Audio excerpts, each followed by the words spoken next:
You're listening to How I Met Your Monster, a podcast that explores the introductions to your favorite movie monsters. My name's Zach. I'm Danny. And I'm Casey. And together we dive into the world of horror to find out how filmmakers have introduced us to our favorite monsters time and time again. This is How I Met Your Monster. Boss, you opened it.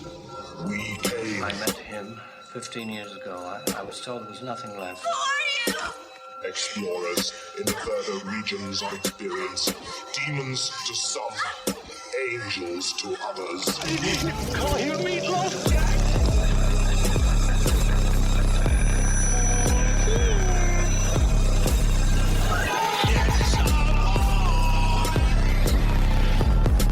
Surprise, Sydney. Come on, don't be chicken shit. Hello and welcome to How I Met Your Monster, the show where we discuss the introductions to your favorite movie monsters. I'm Zach. I'm Danny. And I'm Casey. Hey, I have a question for you guys. Oh. Have either one of you ever hit somebody with your car and then tried to hide it? Not in that order, but yes, in a manner of speaking. That's not really something that I want to disclose to anybody. Do you know what's wild is you know how like people can like black out stuff and just like totally forget it? Yeah, like childhood trauma. Yeah. There was a moment in my life, probably like a day, like 2 years ago, where Zach kills someone. Yeah, what? I was just like, what if that happened? And I just blocked it out. So what if you have hit somebody with your car and then dumped them into the ocean? No, I guess I mean like just like done something terrible and hit it. Just in general. And then like I just like my brain just blocked it out. Shut it out. And like you wouldn't know because your brain blocked it out. Yeah. I've thought about that from time to time. I still remember the worst thing I've ever done. What is it? Was it murder? Oh, I'm not talking about it. Oh my God. Are you complicit in No, it wasn't. felony? It wasn't. Is that a felony? It's gotta be worse than a felony. Manslaughter? Physically hurting another person. Oh, just mentally. Yeah, I She used her partook telekinesis. Casey, did you carry someone? Not like carry them like in their arms, but like Carrie White from serial killer. No, I partook in some mean activities, making fun of somebody once, and I still feel bad about it. But we've all done things in our past that we probably regret. So Yeah. don't be too hard on yourself. But at least we didn't hit anyone with our cars. Yeah. Oh my That God. we know of. That we haven't blocked out. That's also true. I mean, Matthew Broderick fucking killed somebody. Yeah. Oh God. I always forget about that. Yeah. Sure did. But the bastard's an actor, so. Yeah. Oh God. Well, but also, we'll get into it. Vehicular manslaughter isn't really that big of a charge. These kids definitely overreacted. I know there was a lot of like moments, that one specifically in this movie, where I feel like if people just like sat down and like really talked about it or gave, I guess the pressure was on in this scenario and they're teenagers, but Well, that being said, Ryan Felipe's character is also, no offense to anybody listening that acts like him, but he is the type of person that I can't fucking stand. Yeah. especially when they technically are guilty of getting someone killed. They're like, just that much worse of a person. Yeah. Well, yeah, and I just mean to begin with, he fucking freaks out about everything. He's got no investigative sense whatsoever. Like, he's got no idea what's going on, but he thinks that he's very smart. Who is actually responsible for the crash? Is it the driver? Is it Barry? Or is it? It's definitely Barry. Okay. You think? Yeah. He was drunk hanging out the top of the fucking thing. Well, yeah, but Ray just got some alcohol spilled on him and he like freaked out. It wasn't like there was like, oh, I can't. It wasn't like that. No, I could give him a pass if there was a spider in the car and he was freaking out. Well, shut up. The bottle fell. He dropped the bottle and it hit him.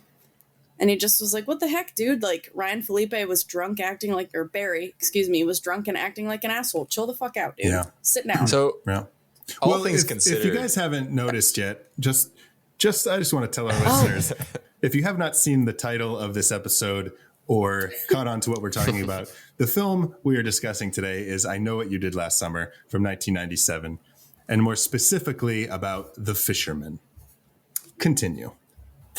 I think if in an alternate universe, there could have been a scenario in which the three other characters, Julie, Ray, and Helen, who seem a little bit more coherent and maybe arguably a little more intelligent than Barry, could have conspired together to sort of like pin everything on Barry and sort of like go their separate ways. But so okay, so I guess it's his car. He was drunk driving. He was aggressive.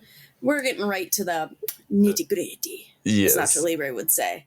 So should we talk about other things first? I open the floor That's for okay. something that happens like 15 minutes into the movie. So that's okay. Yeah, before we get into it, I've seen a lot of good content over the last couple weeks that I want to talk to you guys about, and I want to hear what you've watched. Okay. Too. I want to hear. So, I watched Mimic. Huh? You did? Lovely. And I also watched The Relic. Oh, lovely. Okay. You just went with both. Well, yeah, because I used to get them confused. Honestly, I think I enjoyed The Relic more than Mimic. Oh, Well, yeah? I think you should. I didn't say Mimic was... Fuck yourself. I've never seen The Relic. Oh, yeah, I didn't say Mimic was bad, but I think I enjoyed The Relic more. Mimic was... My one complaint about Mimic, and I feel like some of those Game of Thrones people, it was so dark. I couldn't see half the movie because it was so dark. Fucking grandpa, go put on your. We've talked about this before. Go turn up the brightness on your TV. Strap on your fucking Velcro shoes. Come on. But I feel like it was dark. It is dark. I don't know. Like with The Relic, you have Tom Sizemore in The Relic is so good. Like his character is just. Isn't he have like a thing where like he won't walk? He's very suspicious. He like won't walk over corpses and stuff. Yeah, his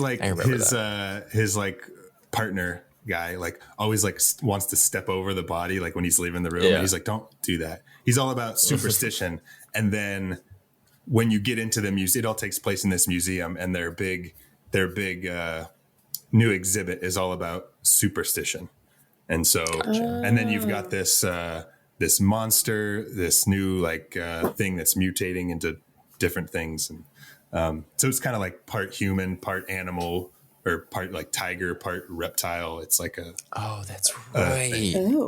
What a good double feature, especially since we talked about it our last episode. Yeah. But Mimic was good. It was good. It was different than what I thought it was going to be.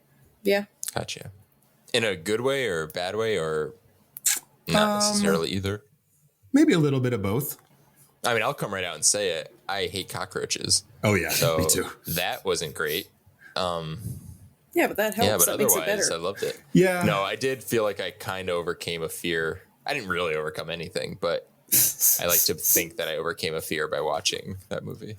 And you were talking a couple weeks ago about the Guillermo del Toro characters that you picked up on. And I was kind of thinking at the time, I was like, okay, I can't think of what one of his characters is like.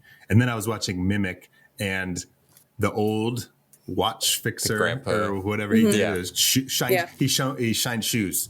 Yes. I was like, okay, now I get it. Now you get it. That's him. I don't know. There's always like that wise old character with like the young, innocent person who's, believes in something, or maybe is like sees beyond what like the normal, quote unquote, normal person sees. Right. With the kid who was on the spectrum and had the spoons and and then I watched Old. Old M. Night Shyamalan. Wah, wah, wah. For the most part, I liked it. The main thing I didn't like was like the blocking of the whole movie.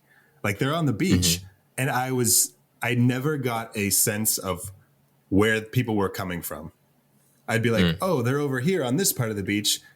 Just I would think, and then they would come from like a different direction, and I was just like confused about. Yeah. I was like, just messed with your sense of direction. Yeah, I mean, it really did, because it's just like this little beach, and you think you would know where everything is, but I just didn't know where I didn't know where characters were at certain times. Yeah, throughout the movie.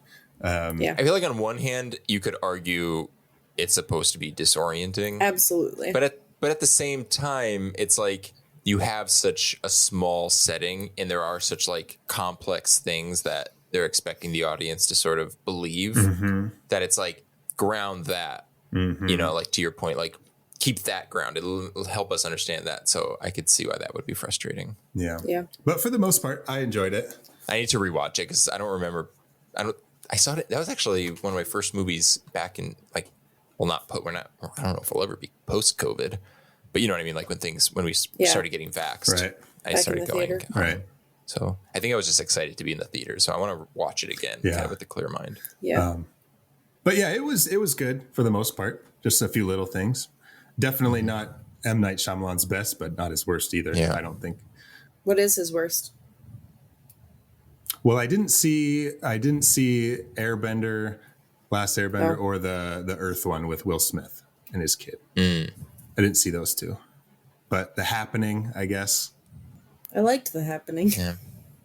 See, when that movie came out, I don't know. I feel like there was like a lot of backtracking where like the movie came out and people were like, oh, this is bad. And then M. Night Shyamalan came out and was like, oh, it's supposed to be bad. We made it that way on purpose.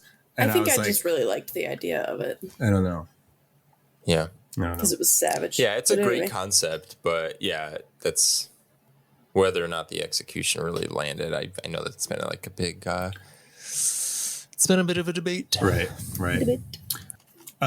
I finally, for the first time, watched They Live. Oh, I've really? never John seen it Carpenter's They Live. I mean, to be fair, I've only ever watched half of it for some reason. Okay. I don't know why. I got to the good part. I stopped. I had seen like chunks of it like throughout my childhood, but I've never watched it all the way through. And it was fun. It was fun. There's like this fight scene between Rowdy Piper and Keith David in this alley that goes on. Wait, for Rowdy like, Piper? Yeah. Yeah. He's the main guy. And the fight scene goes on for like 10 minutes just between the two of them. Like, as soon as you think they're done, they start fighting again.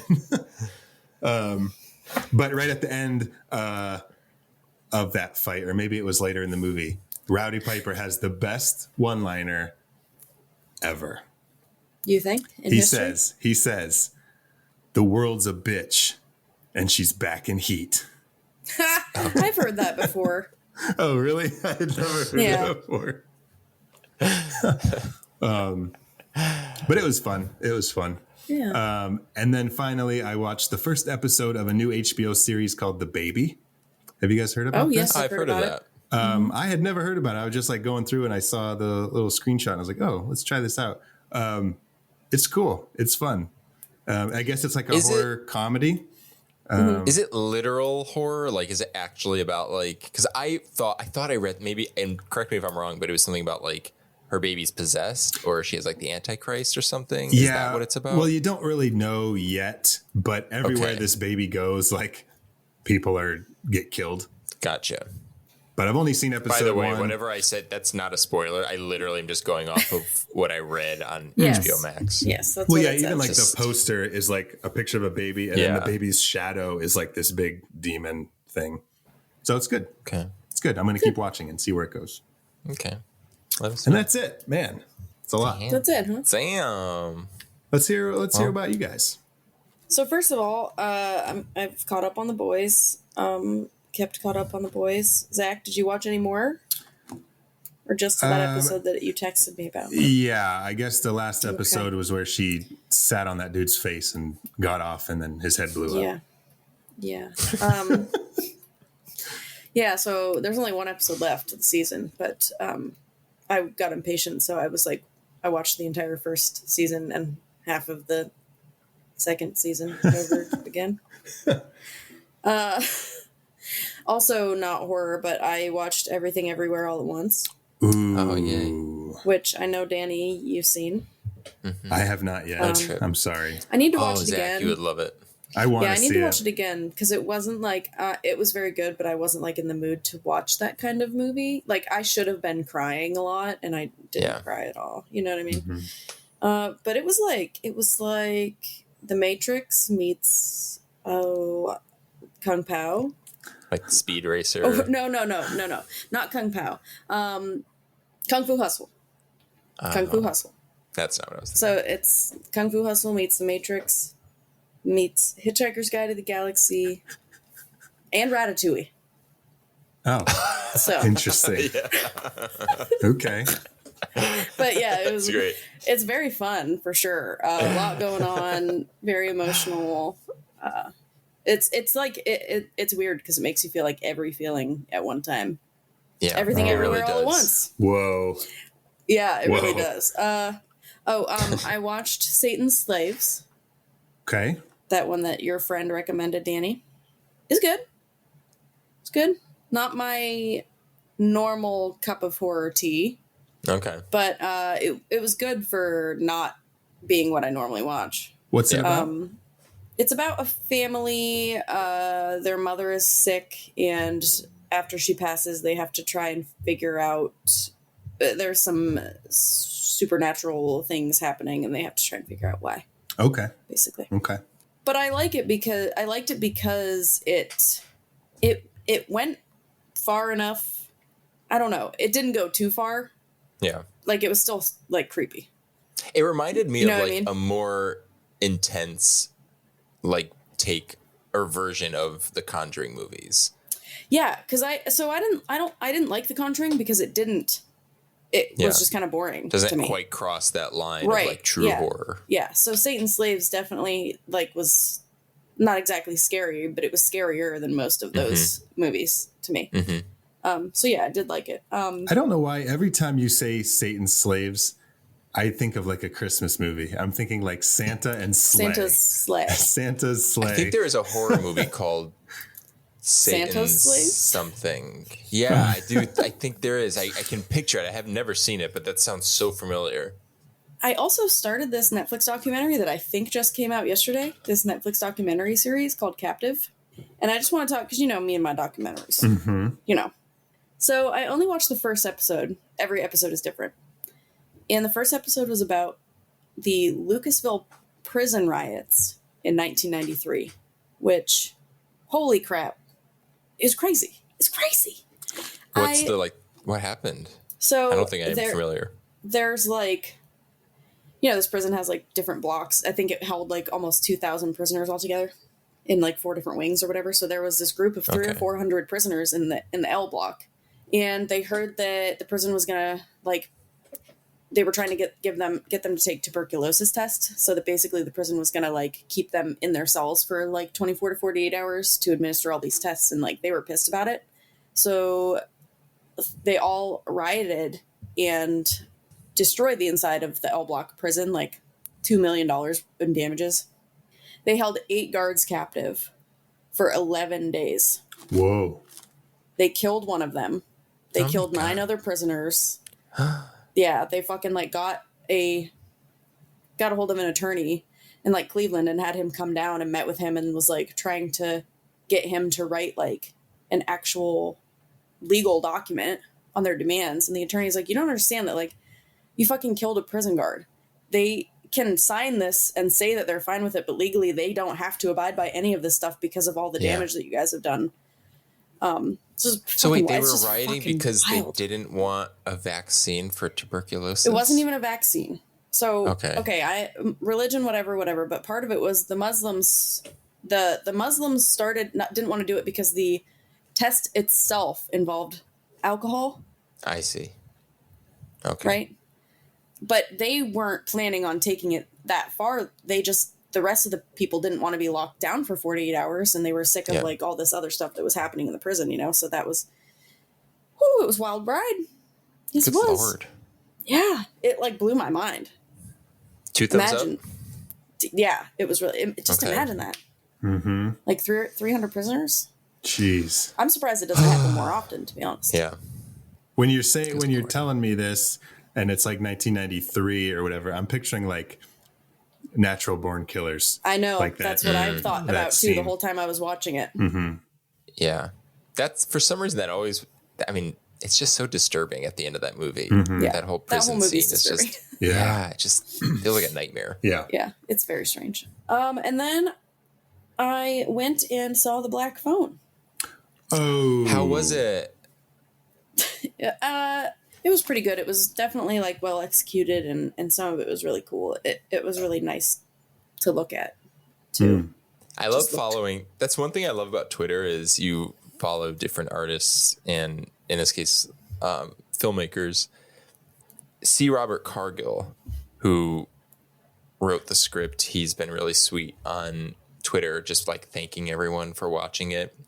Mm-hmm. I feel like that's one side of things you kind of like miss with movies is like, oh yeah, these are just people who are making it and could go one way or another. And when it's a success story, it's you see their like enthusiasm and it's infectious. It's exciting. It was actually based on a story that was written by Joe Hill, who is Stephen King's son. Oh, that's right.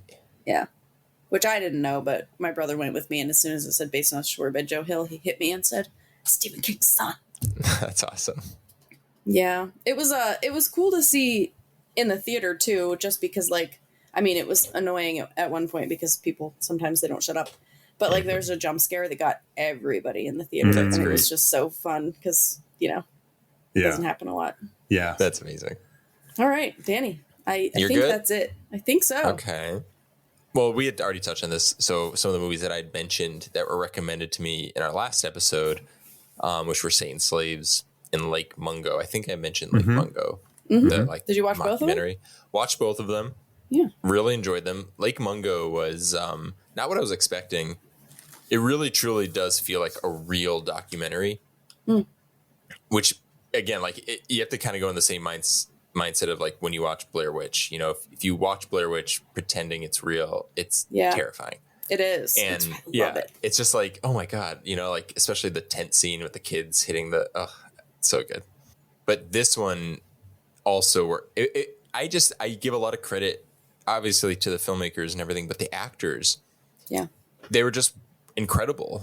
Yeah, just very grounded. There's even they sort of pull the rug out from under you at one point, and it almost sort of, I mean, deliberately sort of like kills the scares, but that's the point. But then they kind of like come back from that. So it makes it so much more realistic. So I highly recommend that one. Did I mention if I had watched The Lake House? Or not The Lake House. Sandra Bullock fucking. Did I mention? Oh my God. You just had to bring up Keanu Reeves. You just had to bring up Keanu Reeves on this show. I know we only talk about horror, but sometimes when you watch The Lake House, you just got to talk about it. Yeah. No, the sequel to The Lake House, The Night House. Oh yes, you talked about really. The Night House. Okay, so yes, because I got it confused with that other movie. Okay, well, I watched that one last week, so I won't talk about that if I had already mentioned it. I've been watching a lot of Scooby-Doo Where Are You episodes to fall asleep at night, so I guess that kind of counts as horror. Sure. And the last time we talked, I mentioned that I watched Jaws. This week, I watched Jaws 2, 3, and 4. Okay. Had never seen any of the sequels, so that was a trip.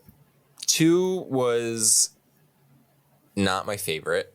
It kind of felt like a not as good version of Jaws. Like, the fact that it exists, it's like if I'm ever in the mood or curious about watching Jaws 2, I'm just gonna watch Jaws because you'll enjoy it more. And it's it's like it's the same actors, the same for the most part, same basic premise and setup. It's just not as good. Jaws 3, I was disappointed by because I thought it would be a little goofier. Like I wanted it to go further, like, and be awful. And to be honest, there were some parts where I was just bored. There were some standout moments. There were some highlights, but I was genuinely actually at one point sad when, spoiler alert, but when you find out that they have the baby shark and it just dies a slow death. At SeaWorld, and you're like, oh my God, like what a twist. This is so depressing. Yeah, it's like a real SeaWorld. Sucks. Too real for that, like for Jaws. Have you guys 3D. ever watched Blackfish? No, and that's oh my gosh, I really want to, but so sad. Oh, it's awful. I just hate all of that. And maybe that's another reason why it's just like the fact that it's just like kind of like showing SeaWorld in this like positive light of like, look how great that, like there's even that moment where in the movie they're basically going to go hunting the shark. One guy is saying let's kill it, And the other person goes, no, you're a monster. Let's imprison it. Let's actually steal it. It's like, guys, leave the shark alone. Yeah. That's the solution here, for the love of God. And then Jaws 4, I was actually expecting to kind of hate because I had heard a lot of bad things, but I actually sort of really enjoyed it. Okay. Like for what it is. Like More it's than not 2 and perfect. 3? More than 2 and 3. Not a perfect movie, but it was fun. I watched it with Jimmy, and he had mentioned that it was kind of like the perfect requel, to borrow a phrase from Scream 5, because it like brings back original characters. It does a lot of like what Scream says requels should do. So for that, I kind of appreciated it for being kind of ahead of its time. And that has Michael Caine, right? That is Michael Caine. Again, like I'd always heard that the movie's awful. He's awful. He was kind of a fun character. Like I actually enjoyed it. Had a great opening scene. It's set during Christmas, which I thought was really fun.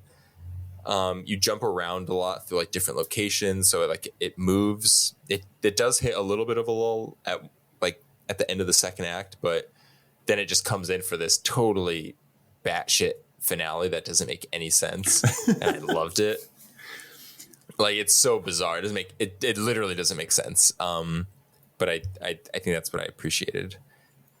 So Nina's work rented out she works for this big, huge company, and they rented out the Oklahoma City Zoo for an evening, and like it was just this company's employees and their families. What? And I got 8 hours of vacation for Christmas. So Nina takes me to the zoo here, and I didn't know anybody there because it's this big company thing, right? So I eat an edible before we go, and I get to the zoo, and there's like this, they're putting on this, like, they have like a sea lion show, right? Where the sea lions come out and they do tricks and everything. And, you loved it. well, yeah, it was really cool. Zach starts crying. But like we walked into the thing, into like the arena thing, and I was like, oh my God, this is like Jaws 3. So I take a video and I send it to Danny, and I'm like, did you watch? That's right. I'm like, did you watch Jaws 3 yet? And he's like, no. I was like, well, here's a preview. And like, I sent him the thing. And then, oh my gosh. Oh, that's great. But it was seals and sea lions are pretty cool. I love sea lions. I just discovered on YouTube that they have like live cameras at zoos of animals. Mm-hmm. So like, I just watched a sea otter for like 20 minutes the other day. You've never seen any of those where there's like an egg about to hatch or something, and they like leave a camera on it? No. I watched a video of like this tar dripping one time because it like took 20 years for what. It was cool. It's a live camera. What do you do on your off time? I watch tar drip. I watch tar drip. No, it's a live molasses camera. A live camera at a university somewhere to see how long this tar trick takes to drip. And I think it took like 27 years. Shut the fuck up, Zach, laughing at me because I can't talk words. I can't talk words. What do you mean it was dripping? What do you mean? It's no, I know what dripping Zach, is. if you need to ask, you don't deserve to know. Where is the tar up high that it has to drip down? nothing. It just was an experiment to see how long it took. It's like this far. And it just took 27 years to fucking... It probably wasn't 27 years. In the time it takes Pennywise to hibernate, that's return, right. Oh, you know what? Kill, That might go be... back. Oh my God, Tar no, just kidding. Drip. Just kidding, guys. It was 27 10 days. seconds. 69 years. 69 years? Nice. Yeah, let me double check. Oh, wait. That was the first number that came up.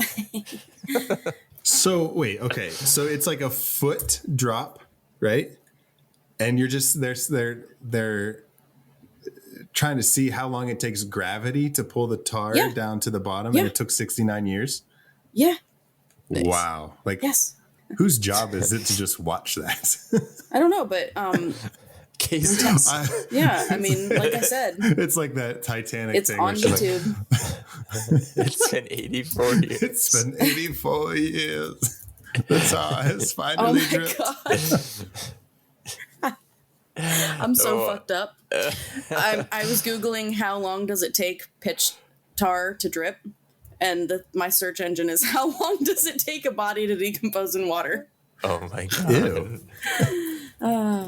You know why though? Why? Because of the movie we just watched.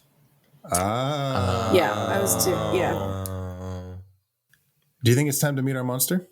I think we should jump in that BMW, race down the cliffs of Bodega Bay. Well, I guess that's not the name of the town in this movie, but that's No, it's North Brunswick.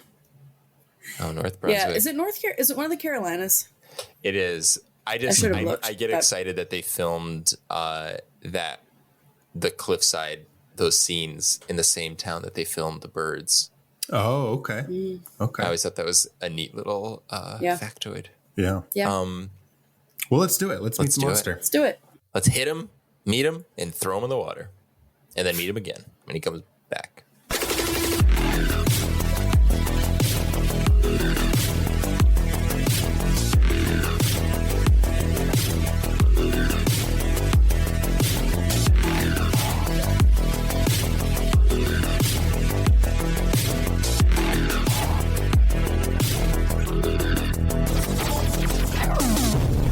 You guys like this movie? I love this movie. Oh, okay. Zach doesn't. Do you love this movie? I love this movie. So we talk about this all the time. I know what you're gonna say. Yep, it's that nostalgia factor. Yep, it's a childhood. This was a Richardson special for me. I used to go to Cree's house. This was one of our usual films that we watched. Okay. I loved this movie so much that before it even came out, I would watch. I mean, you can only watch the trailer as many times as it was on TV or in the movies. But I remember I loved the trailer so much that I would get some of my girlfriends together during recess and we would play I Know What You Did Last Summer. Oh, yeah. And I would just recite lines.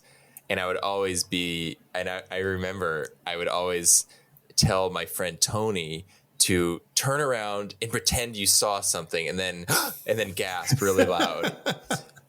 And I would always say, I remember I memorized it and now I'm going to fuck it up. But he's like, what was it? I get hit by, I'm already fucking up. It's like, I get hit by a car. Helen gets her hair cut off. Julie gets a dead body in her trunk, and you get a letter. Yeah, that's balanced. I thought I was the coolest kid. I bought we had a book fair, and for some reason, I went to a Catholic school, and I was in whatever grade, 97. So I was about 9 years old, so third or fourth grade, I guess. And I bought the movie tie-in version of the book by Lois Duncan at a Scholastic book fair. I loved everything about this movie. I didn't know at the time that it was from, or maybe I did, I guess, but I didn't really make a solid connection that it was from Kevin Williamson, who had done the first two Screams at the time. Yeah. So, of course, I loved Scream as a kid. So it was only natural that I not only loved another kind of 90s slasher whodunit with a bunch of teenagers, but it was from the guy who kind of brought that whole subgenre to life. Mm-hmm. I know that 80s was very pivotal for horror movies too, but I loved the 90s. That's just the feel of a 90s horror movie. It's funny because I was looking up the cinematographer for this movie and it is Kevin Williamson, so the script kind of has the same feel as Scream, but just the whole tone of the movie, the look of the movie, just everything, it's just the same as Scream. Yeah. Well, it's about that sleek. Everything in the 90s, those movies were just sleek. Yeah. You know, I feel like in the 70s, you had characters who were sort of like the vulnerable outcasts. In the 80s, you had the cool action heroes. And in the 90s, it was the popular kids, basically. The popular kids, yeah. There's nothing to connect to, especially if you're a diehard horror fan. You're I don't relate to them. But okay. But it was still... I just love the feelings of the 90s, and this made me want to watch Urban Legends really bad, which was another. I love Urban Legends. Yeah. Mm-hmm. I watched it during the pandemic when we were stuck inside. I watched Urban Legends. Yeah, is it still good? Because it's been a long time. It's not bad. It's okay. I think it's sort of something like this where I guess Tara Reid and Sarah Michelle Gellar, I'll put them in the same category and just kickball them to the other side of fence. I don't know. Sure. Well, I'm gonna remove my glove and I'm gonna hit you on the cheek. Do you challenge him to a duel? Because Sarah Michelle Gellar is a queen. She's a royal pain. Yeah, in the she's ass. the fucking croak Love queen. her. Croak queen. So our antagonist, our monster in this movie is the Fisherman, aka Benjamin Willis. That's right. For most of the movie, we are under the impression it is the undead teenager, David Egan. Yes. Again, not sure if it's because I've seen this movie, but that seems very obvious. What? Or Is it it's not? someone who's taking revenge for killing him. Wait, it seems obvious that it's not him? Yeah. Oh, I really? don't know. Okay. Maybe, like I said, maybe it's just because I've seen it 100 times, but I feel like if I were watching this movie for the first time, I'd be like, that's way too easy. Well, I mean- forgot who it was.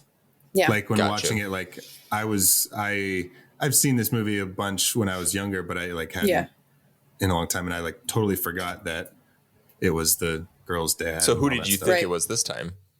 Like, did you think it was a zombie or Did you supernatural? think it No, was like, Anne Heche? I could. I was surprised to see her. I forgot she was in this. No, but like when you see David Egan sitting on the rocks right after the opening credits, and he's like spinning that thing, and I was like, oh shit! I was like, is this our first viewing of the killer? Because they hit him, and then he comes back, and Right. that was like that's where my mind was at, and then I was like, oh Okay. shit, okay, yeah, that's right, it is this other guy. Well, good. They got you then. Yeah. I guess I thought they did a what they pretty wanted good to do. job of setting up the idea of it sort of could be anybody. Because I agree, like that seems like like revenge tale, like coming Yeah. back, like gonna kill you for trying to kill me. But then it's like, well, it could have also been one of the 4 kids, for sort Yeah. of. Yeah, they do a good job of setting it up that it's Ray. See, Yeah. I don't They know. do a pretty good job. Did you know that Freddie Prinze Jr. wrote for the WWE? I just thought that was crazy. Really? Anyway, moving on. Yeah, he's like big into wrestling, and he was like, oh man, he's just doing something recently that's like a big deal with wrestling. And I can't. Is he? Maybe he's joining it, or maybe he's doing. He's a daddy. He's now, doing though, something. I'll tell you what. He's doing something. And who is he married to? Sarah Michelle Gellar. Sarah Is Michelle he? Gellar, Plays Helen Yeah, you in didn't- this movie. Freddie. Wait, are you serious? They've been married for like 20 years. Really? Yeah, Oh, they oh. worked together on I Know You Did Last Summer this was at least released in 97. And then, was it? No, 98. No, It was that 97. Yeah, 97. 97. And then would later star together in the Scooby-Doo Scooby-Doo. movie Oh, yeah. in 2002 as Fred? Yeah. Oh, Freddy. Fred. Yep. That's what I was throwing. I was like, why does that seem wrong? Because that's his name. And Fred Daphne. and Daphne. Yeah. Yeah. She Yeah. originally did have a thing for the CGI dog in that movie, but then Shut the later, fuck up. But there's she just a realized guy that in like a it green just suit, can't. and she's like, "God, he's so cute." So, Danny, the book that you got when you were 9 or whatever, by Lois Duncan, is it the original book that she wrote? Yes. It's not like a novelization of the movie. Oh no, but it's Okay. the only thing that it had to do with the movie was that it had the beautiful floating forehead, and I mean that Yeah. literally. I know like floating. It's a heads cool get, poster. Like a bad rep. It's Yeah. a beautiful poster. Yeah. It had that on the cover of it. And just in case we want to use the opportunity of this episode to sort of like find the differences and comparisons between the book and the movie, I didn't read it. I just wanted the book. I like just knowing that I owned it, and I like telling kids in my class that I bought it. Well, I will tell you all about it if you want to know. I would love that because I'm very curious. It was published in 1973, which I was like, whoa. Oh, that's surprising. Shit. Oh, yeah. Its original name was I Know What You Did Last Summer, so that didn't change. Very original movie. The first names of all the characters are all the same except last names. Well, I should say most of their names are all the same except Helen is Helen Rivers, not Helen Shivers Gotcha. in the book. And David Egan is not David Egan. He is David Gregg. Okay. David I thought you Gregg. were going to say their names were basically the same but changed. So there's Ghoulie, May, Greg. Shell and Larry. and Larry. But when they hit like some kid on a bike, right? And Ray anonymously calls an ambulance for David. They agree never to speak about it again. Ray moves to California. Him and Julie split up. David ends up dying in the hospital, I think. And Julie feels guilty, so she sends flowers to the funeral from like just anonymous flowers. Okay. Helen meets a guy named Collingsworth Wilson, and they start to have like a thing. Common name. Collingsworth. It's not on July 4th. It takes place Memorial Day. Barry is drawn to this football field by some note or whatever, and he gets shot by somebody, and he gets put in the hospital thinking he's going to be paralyzed. Collingsworth tells Helen that he's actually David's older brother, and he tries to kill her, but she escapes. Much like in the movie, Barry likes to hide things. He likes to not tell the whole truth. I thought you meant like thinking of like, what did me too. What did he do? Oh, that scene when he hides that deck of cards. And tells him, "I don't have a deck of cards." No, like, his jacket was stolen. He didn't hide it anywhere. What? I don't. Okay, yeah, he likes to hide the truth. I am destroying your flow. That's okay. He likes to hide the truth. Ray goes to visit him in the hospital, and he says, "I don't know who shot me," even though Barry. He does. Typical Barry. Ray has come back from California, and he tries to get back together with Julie, but Julie is dating a guy named Bud, right? And apparently Helen and Julie aren't really on the same friend level again, which you'll see why here in just a second. Julie's mother tells her she's supposed to go on a date with Bud, and Julie's mother's like, "Don't do it. Like, I have this weird feeling. Don't do it." Julie's like, "Okay, I won't." But Bud still comes over, and she's like, "Hey, I can't go out with you." And he's like, "Okay, will you walk me to my car?" So she walks him to his car. He reveals that he is David's older brother, and his brother David called him Bud because he couldn't pronounce Collingsworth when he was a kid. I was gonna say Bud is not a real name. So I'm guessing that the Collingsworth that Helen was seeing is also Bud that Julie was seeing, and so yes, I would assume so. Yeah. They must not have been the best. I'd of love friends. a prequel about these parents. All right, this is David, and this is Collingsworth. But then Ray comes to Julie's aid, and he hits Bud unconscious with a flashlight. The police come, and they agree to tell the police everything. All right, I think the movie did it better. So none of the four kids die in the book. So there's no Ben Willis, the fisherman. It's his brother. It was David, who got hit by the car. It's his older brother. So they added. Yeah. Matt had never seen this movie, so he was like reading while I was watching it, and then at the end he was asking me questions like, who is this guy and why is he? And then I tried to explain to him, like, oh, his daughter was in a car accident with this guy, right? And then this guy was going to kill himself, and he was there to actually kill him, but he killed him and made it look like a suicide because he had killed the guy's daughter. And then, then they hit the dad, and he was like, what the fuck? What? That doesn't make any sense. I was like, no, it makes perfect sense. Casey had the same experience because Cody and I watched it last night, and he's like, wait. Who is the guy on the thing that? And I'm like explaining to him, and he's like, what? Yeah. And now, mind you, I like the mystery. I think it's fun. I appreciate that it is a teen slasher that has some thought put into the story, you know, regardless of it being coherent or not. So I can appreciate it on that level. But then when you have to explain it to people like you had to do and I had to do, it's like, oh, yeah, it's maybe not bumpy. Yeah. So there's the differences between the book and the movie. Okay. Oh, I'm glad you have that info because I've always been curious about the differences, and yet never curious enough to look it up. To read the book. Despite owning it. I do remember, though, as a kid opening the book and kind of flipping through it, and it just like not at all.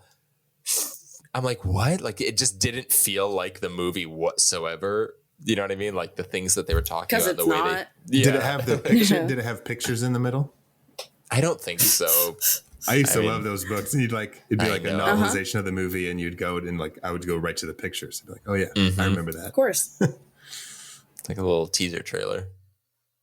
Do you know what I love about this movie? Just right off the bat, What do you love about this movie? the soundtrack. Yeah, I do love that opening, that Typo Negative song with the you can still hear the waves Summer crashing breeze. over top of the song. So fun. It's good.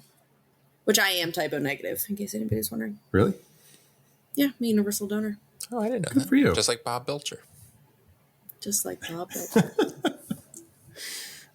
So I actually, we're recording this the day on July 5th. I actually watched this on July 4th, and it takes place on July 4th. Whoa. Did we Look at all that. watch it Yeah. yesterday? Yep. I guess so. I could tell this was a Kevin Williamson script. Like, I mean, yes, it says it in the credits, whatever, but you know right away when they're in the balcony of like the talent show or the pageant, Oh. and they're talking about her boobs, whatever. And Jennifer Love Hewitt's like, excuse me, I'm on sexist overload. And she like says this. I couldn't hear what else she said, but I was like, oh yeah, this is Kevin Williamson for sure. It's peak, like pre Dawson's Creek dialogue. Like, it's still Scream-ish, but it's very Dawson's Creek-ish. Yeah. Right. And Freakish. so this takes place in the world of Dawson's Creek. What? Okay. No, Pray I don't tell. know. But it's out. Yeah, I was like, what? But it's out it's like a fishing town, right? And they go to Dawson's Beach. They do. Oh, okay. So What it's if like this exists in like the future, and Dawson from Dawson's Creek has like become a legend in his town, and they've named a beach after him. oh yeah. And like They're that like, whole he's land too is big cursed. for just a creek. We need to go beach. Yeah. Oh, but what if now like his ghost haunts the town, and what if like all the kids thought that who they hit on the road was the ghost of Dawson, and they were like, Oh you my always God. know he's around because you hear Dawson's Creek Well, in the floorboards. I don't want to ruin it, but like that's not what happens in the movie. So By the way, I love Dawson's Creek. Me too. Me Love too. Kevin Williamson. Love all these movies. Dawson's Creek helped me get through some of COVID. I would put that on okay. Netflix. Okay. Fun fact, in Scream 5, Jenna Ortega's character is, when she's in the hospital, she's watching an episode of Dawson's Creek. But not only is she watching an episode of Dawson's Creek, she's watching the Halloween episode from, I believe it's season 1, in which the characters believe that they're being stalked by a killer. And it features characters who are in Scream, which is just so fun. Yeah. One of whom is actually the killer in Scream 3. Spoiler alert. Oh yeah, he's on that show. Yeah. But I remember There's a hearing jock. Pacey, which is Joshua Jackson. Yeah. That his voice is like going over in the background. I was Totally. like, oh shit, Scream 2, Joshua Jackson. So fun. And in Urban Legend. God, Joshua Jackson was just Which killing it. there was this. I still love Joshua Jackson. me too. I had a big Yeah. crush on him back in He's the day. good. Have you ever seen Fringe? The show? No, I've never watched it. Oh, it's so good. He's in that. All of Kevin Williamson's style, I think, can be summed up in just like that scene on the beach. Totally. Just everything. Yeah, I think the beginning of this movie is kind of weird with the pageantry and stuff. But I have a question about when they're on the beach. Okay. First of all, when does taking your jacket off mean that you are going to have sex with somebody? What? First. What? Are you sure? Yeah. Yeah, she takes her jacket off and he goes, "Are you sure?" She's like, yeah, I'm sure it's fucking hot out. It's summer, Yeah, right? What? Second, does that mean that she lost her virginity? Yeah, they were just like fucking on the Because beach like that is night. not a place to do it. No. No, beach sex is not. Yeah.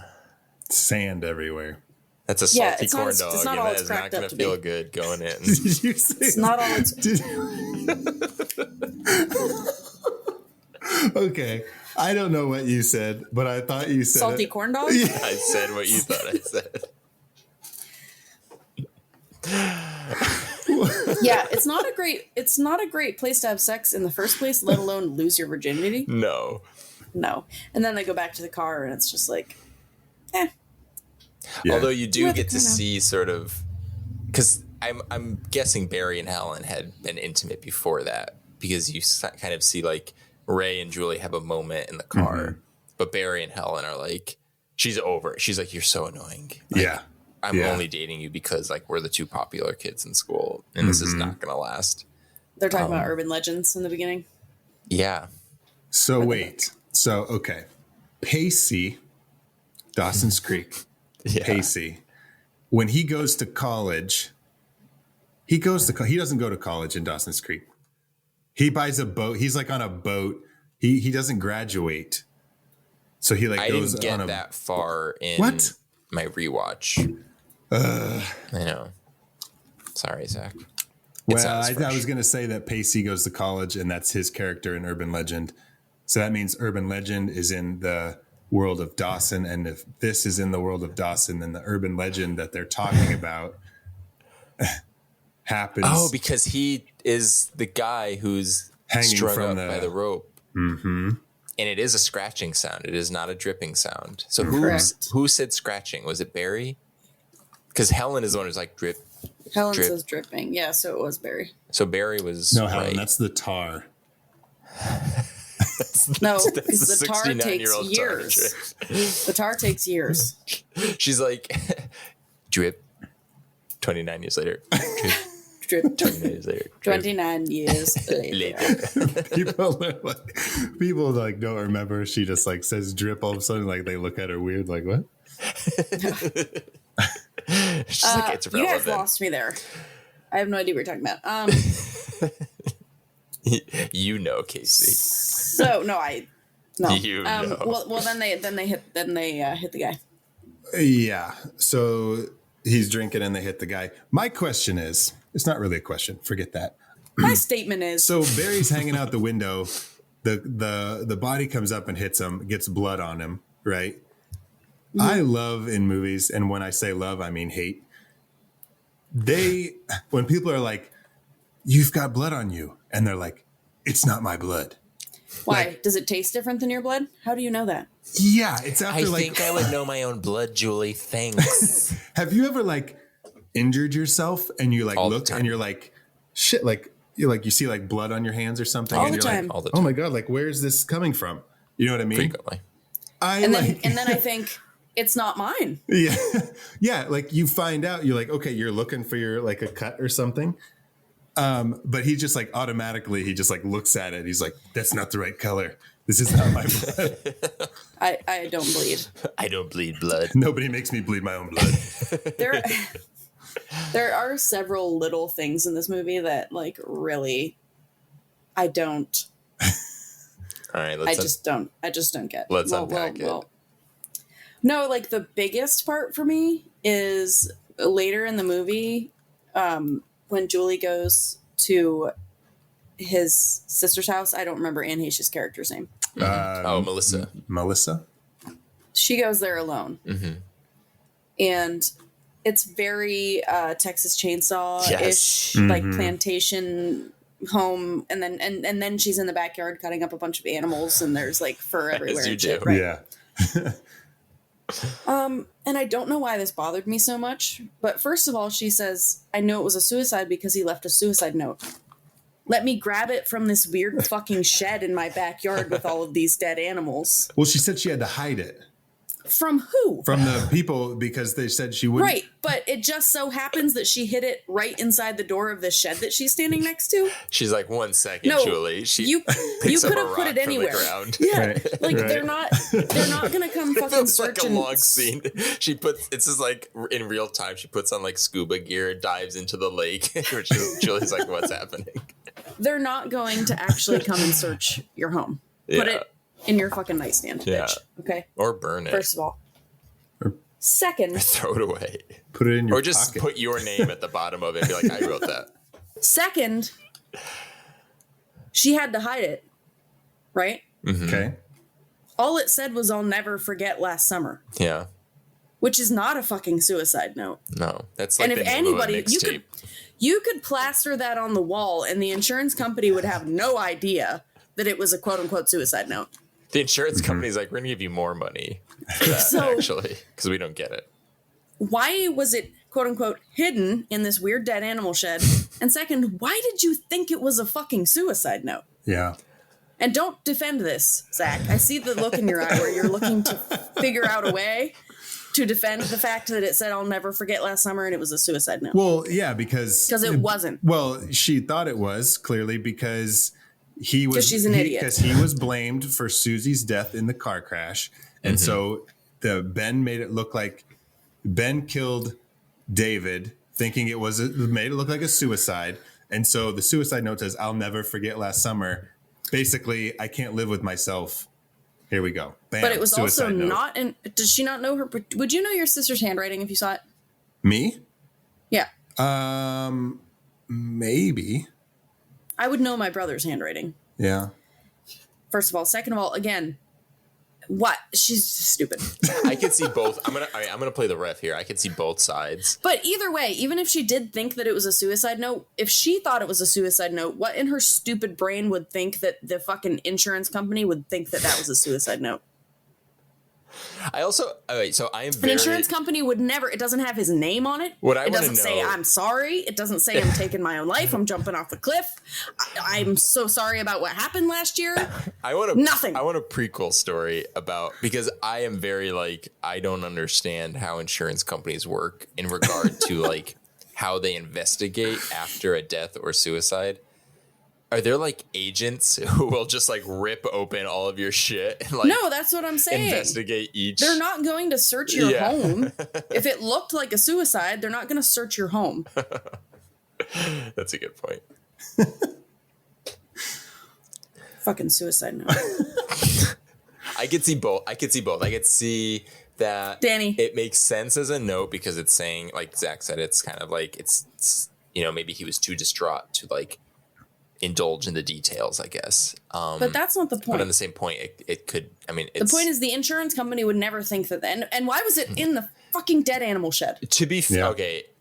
I guess Melissa's not the brightest, bulb.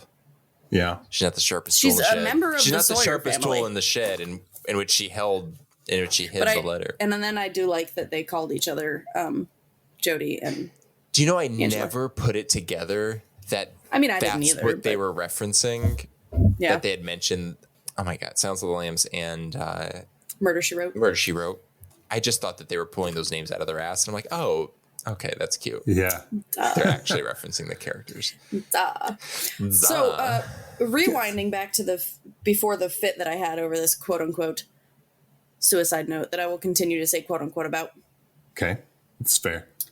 Well, They hit the guy. yeah, they hit the guy. And my question is, after the whole struggle, the whole conflict about what are we going to do with this body, Yeah. right? They finally agree.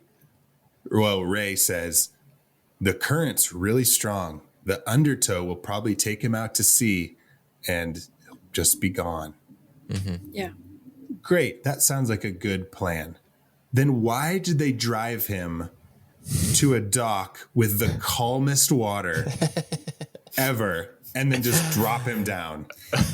After he was still alive. Yeah. And so he comes Yeah. to life and he grabs her crown and nobody says anything about like, oh, Yeah. he's still alive. Let's get him to a No, hospital. they just kick him. So this is why in this instance, earlier you were talking about who's at fault here, Ray or Barry, right? I still believe that it's Barry because Barry was acting a fool, couldn't contain himself while he Yeah. was drunk, distracted Ray while he was driving. Yes, Ray was driving.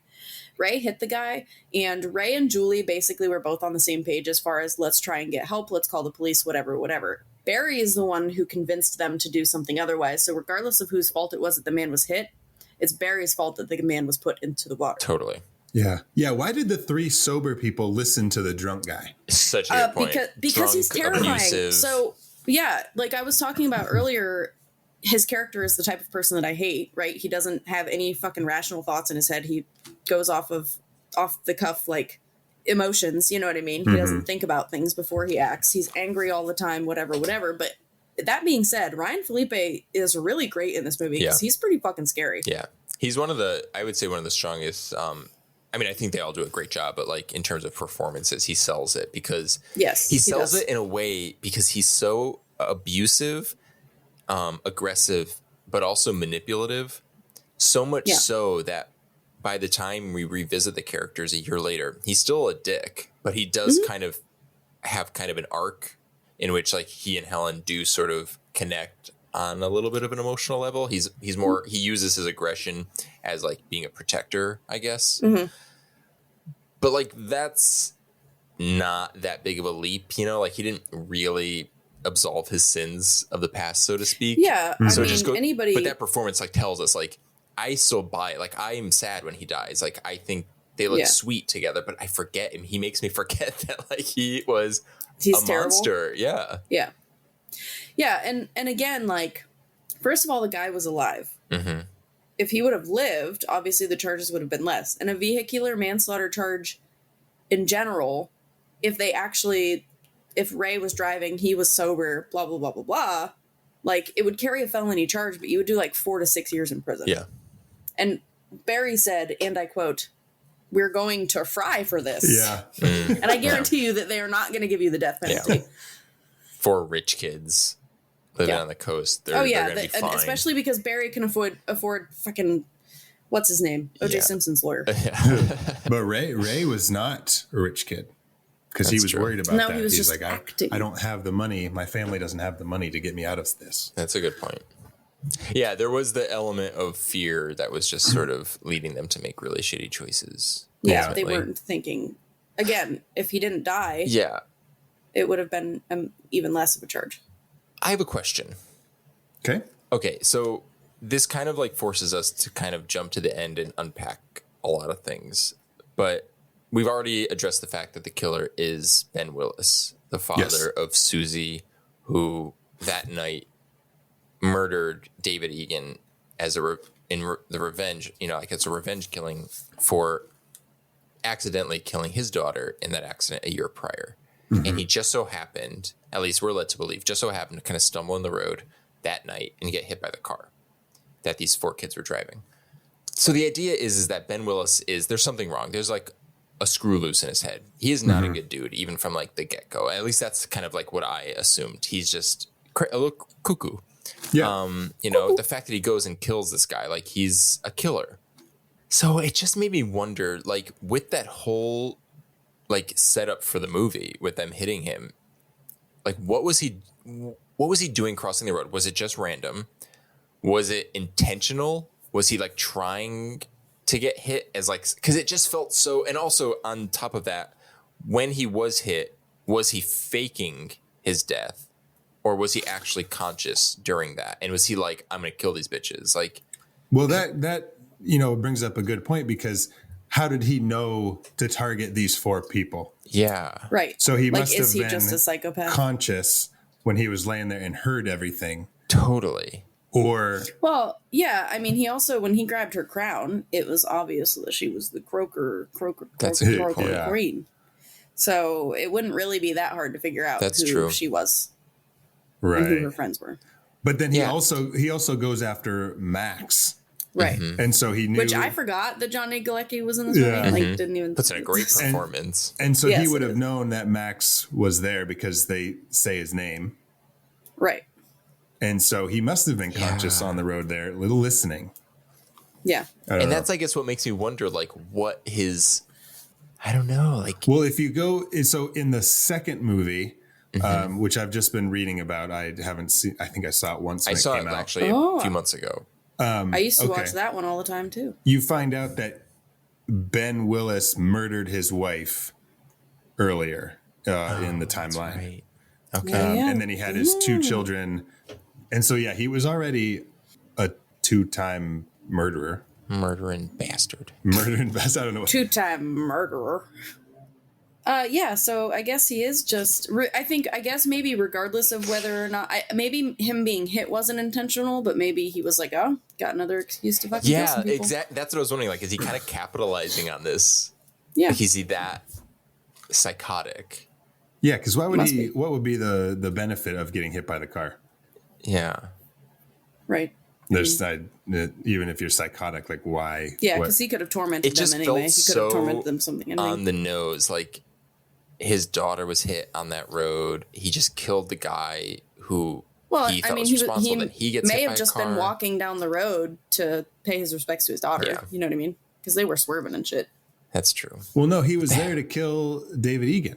Yeah. Right, but why was he in the road? Yeah. Because he had threw David Egan off the cliff. So, why was he in the road? But maybe he was just... Maybe he had literally just killed David and he was crossing the road. Yeah. How did he not hear the car and the music that Barry had? I could see if we were still listening to Ray's like slow jams, but Barry cranked that shit up. I mean, maybe I guess, he was crying. Yeah, I guess we're like pulling it apart more than it needs to, but I was just curious if there was more there that I missed, or if it was like all a ploy, or if it was just, maybe it was fate, #fate. I think fate plays a big role in it. Yeah. Which I guess Kevin Williamson kind of plays with in Scream 2 when he talks about like destiny and Sydney. And so it could just be like kind of a little recurring theme that he likes to play with. So when Ben comes back, he is now the fisherman, and he wears a long rain slicker with a bucket hat thing. Yeah, too bad everybody in that town wears a slicker. Right? Like on just going to the grocery store. It's like on the 4th of July, yeah. But I love when you have a villain where you see them get their weapon of choice. Like in Scream, he just like has the knife. Yep. And like Leatherface just has the chainsaw and all that kind of stuff. But like this could have been anything. He just happened, that hook just happened to be there and he just picked it up and here we go. What are some other fisherman tools that it could have been? What if it was just a fishing rod? Just shoving it up people's asses. Oh, okay. Or that. But it could have been any kind of, like if they were scaling fish, if they were filleting fish, it could have been a number of different kinds of knives, chopping their heads off with fucking cleavers. In the beginning, they're getting laid on the beach. At the end, they could have been filleted on the beach.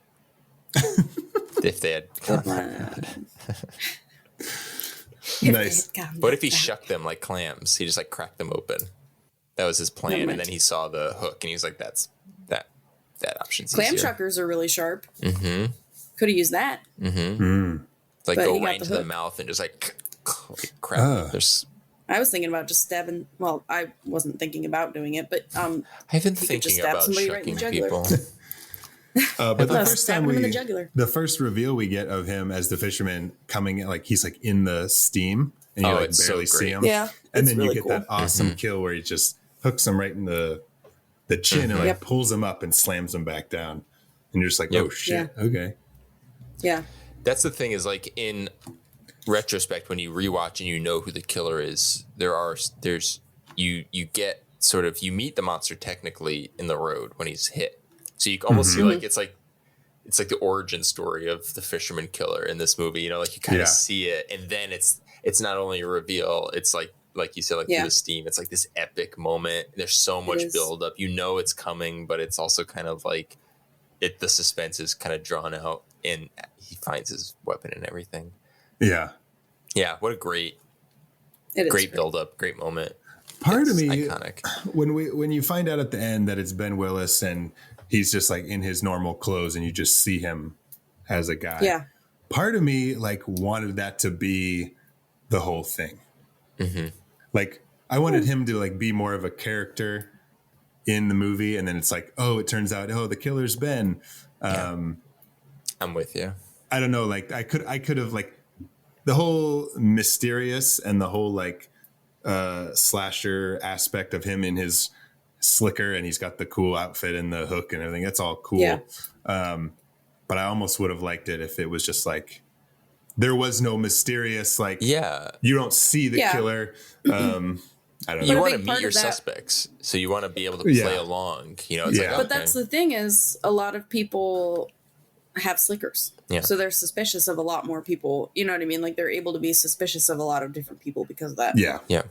Oh, and I know like it would have been a different movie ultimately, but I was like, this would have been cool if it was this kind of story. That's a common issue in, not a common issue. It's a similar issue in Scream 3. I think in terms of like what's being memorable about Scream 3 is a lot of people take issue with the killer because this is a character who literally has 0 scenes with Sydney, our main character, and then is revealed to be the killer. And it's like, okay, you could sort of buy it. But it is like, give us everyone, give us all the key players.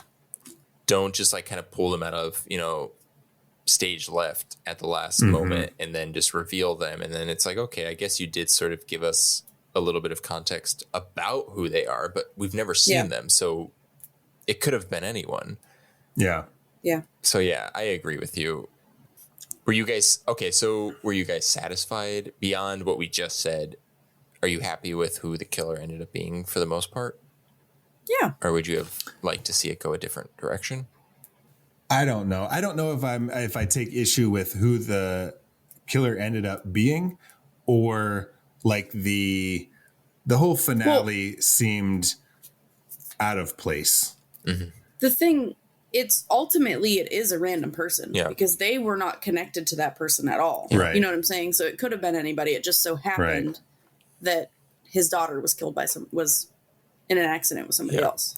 It would have been fun to see if you found out that, like, even if it was just like one or two scenes where Ray was like being, I don't know what the fisherman term for this is, but like was kind of being mentored by Ben Willis as like a local fisherman.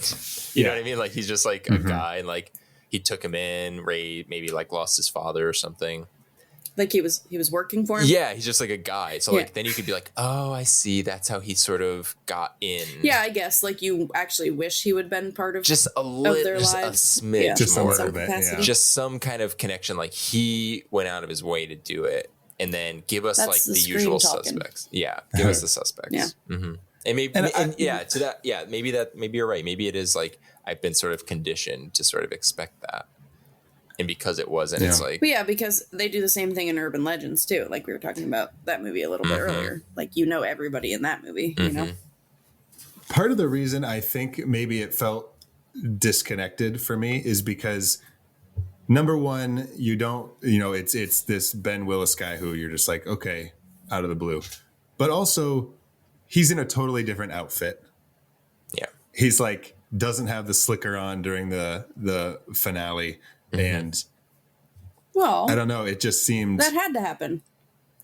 No, I understand. I'm not because he had to convince her that he was a good guy. Right. I understand. Yeah. But I'm thinking maybe in my head that's why it felt like disconnected. That like the finale didn't see them as was the same person. Different because it just seemed like a new guy all of a sudden and not the guy who's been stalking them the whole time. Because we don't even see the slicker in the finale, do we? No. Even like just a nod where like, like a passing glance. Maybe Julie is like, oh shit. Instead of him revealing himself, she could have been like. Yeah, I don't think that she even sees the slicker on his boat. I think that she makes like the connection is all of the stuff. Yeah, that, she all sees the like crazy, the photos. Charlie Day stuff he's got going on. Trying to connect all the dots, That's great. So I guess that's she doesn't even see that. Why did Ray name his boat Billy Blue? It's probably not his boat. Oh, I didn't even think of that. I was just thinking it was just like a random nickname, like you just name your boat a random name. I mean, he talked about before, he didn't have a lot of money, and boats are very expensive. So maybe if he did get it, it was just very cheap, and he just kept the name. But it does bring another Billy character into the world of horror. Oh, yes, it does, doesn't it? Yeah. It'd be like a new son of a bitch inanimate object becoming a killer movie. Where it's like the boat just... Speaking of inanimate objects being killers, I really enjoyed the sort of nod. There are, it's funny, we were talking about Texas Chainsaw. There are like little tiny nods to other horror movies because you do kind of get some Christine vibes when Barry is attacked for the first time. Oh yeah. At the gym. Oh yeah. You know, I didn't think about that. The car being this sort of like, seemingly driverless entity attacking him, even taunting him at one point. I thought was really fun. You're right. Matt did look up from his book and say, "Is that car driving itself?" That's funny. Nice. Which, it's funny. It's like a testament to like how that could actually be scary, because in concept, the idea of like Christine, a killer car, is like a little silly, but it's genuinely creepy. You know, when done right, I guess. Get a little tugboat. Yeah. Real quick, this is like I don't know exactly when this falls in the movie, but I just remember the part when they say like, "How could this be happening? We were so careful," but like they weren't. Oh, when she's talking to Helen at the store, like they were putting a body over the guardrail while there were other cars driving up. Like, yeah, but you mean when you were drunkenly driving down a twisting road, hit a body, hid the body, hiding a body. Oh, he was still alive, and then you kicked him off of the dock. Yeah, you were so careful. Wait. And then after that, he had her crown, so you jumped in the water to get it. And you saw that he was alive in the water again. Yeah, because he opened his eyes. Yeah. At you. Big Jason vibes in that moment, which I always appreciate. For a while, or at least for like one part of the movie, the killer is kind of like fucking with our characters, just sort of like planting seeds of fear. And you have Barry, who's attacked by the Christine car. Ray says he just gets a letter, which is kind of just like building on his suspicion.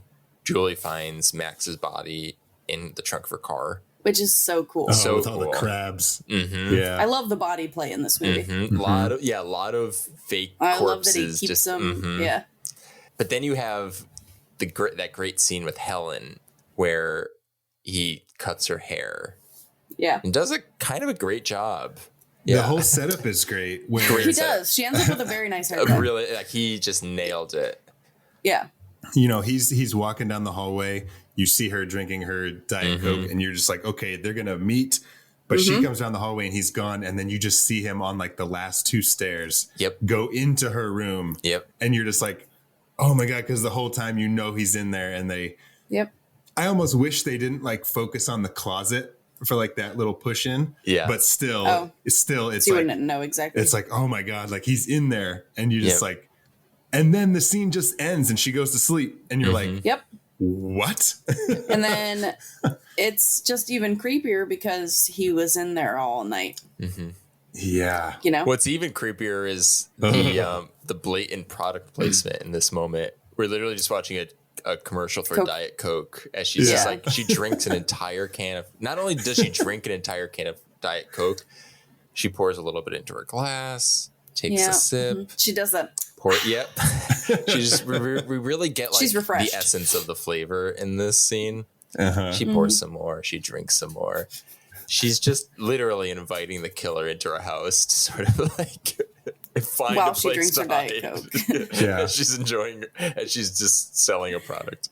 I just thought that was really funny. Speaking of Helen, the whole sequence in the Shivers department store and through that back alley is so good. It's you can't beat it. It's so just perfect. Yeah.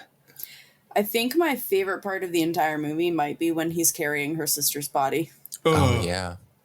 He's like got the hook in very Michael Myers. Like carrying Judith, or not Judith, who's not Linda. Is it Annie? Yeah, Annie. I also didn't realize that I forgot that she was in this movie, so I just kept thinking about Billy Madison. She's maybe the meanest character ever. Dude, what? Too far. It's like too what did your sister do to you? Take it down. Yeah. She's not even like a bully. She's evil. She's just jealous. She's straight up jealous because she's like, you're so pathetic. This pageant, blah blah blah. And you don't treat people like that unless you wish that you were the pageant, the corporate queen bitch. Okay. Yeah. But I feel like she's doing great. She's like managing her dad's store. She's sort of like she's killing it. But she's not clout. She's not the croaker queen. The croaker queen. Is she? Yeah. But maybe she wanted to. Maybe she had bigger dreams than being a manager at Shiver's department store. It's right. true. But I mean, that's also what happened to her sister. 'Cause she was supposed to go off to New York and she came back. So she's probably happy that her sister, it didn't work out for her. Oh yeah, she clearly is, because like when Julie comes in and asking for her New York number, she's like, well, guess what? She doesn't have a New York number, actually. She is now that we're that is correct. that is correct. The Spanish Armada. This milk could be our milk. No milk will ever be our milk. It's funny. You want some of this milk? I'd rather have a beer. So the sister Elsa, I could see why. Now that I think about it, one of the things that really bothers me about this movie is the lack of care and attention that these two sisters, but Elsa in particular, and maybe even their father's at fault for how depressing the store is. Oh my God. It is very depressing. It is the saddest looking store very depressing. With the weirdest light placements, the saddest colors, this but the town is like that. The town is kind of like that. But there's like a sense of like life, it's like we're rustic, but we're engaged and like. Yeah, but that's because in every other scene, there's some sort of fishery stuff going on. That's true. This is the place where there's no fish. I want to know in this Croaker pageant, what are the guidelines? That's a great question. Because Helen won last year as a senior in high school, correct? The woman that they show competing is like 40. I would like to know what the rules of the pageant are. I mean, I would argue this is a very, liberal, accepting community for the fact that there are so few limits, if any. But I think that might just be because there's like 100 people in that room. That's fair. Like we can't afford to put limits on this competition.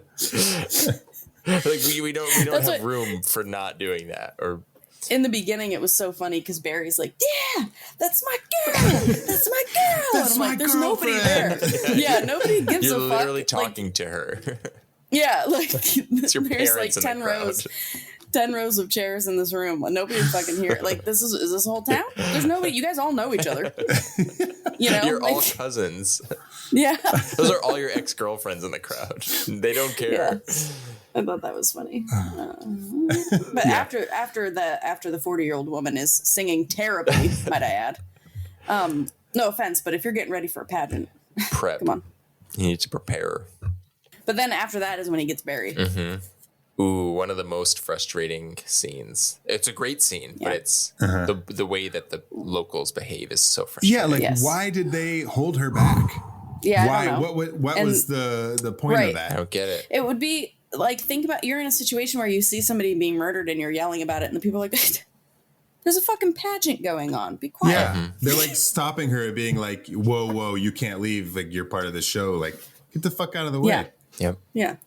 And another similarity that I noticed between this and Scream is the wiping of the blade. Oh yeah. Like, it's just, I mean, it's a small thing, but it's fun that he wipes the hook off, and then that's great. Ghostface always wipes the knife. Well, both Ghostface and this killer are very, they're not only clean, they're good at like covering up a crime scene in some cases, at least. They're very fast. Mm-hmm. They're efficient. Yeah. The speed at which they clean a bloody crime scene is impressive. Yeah.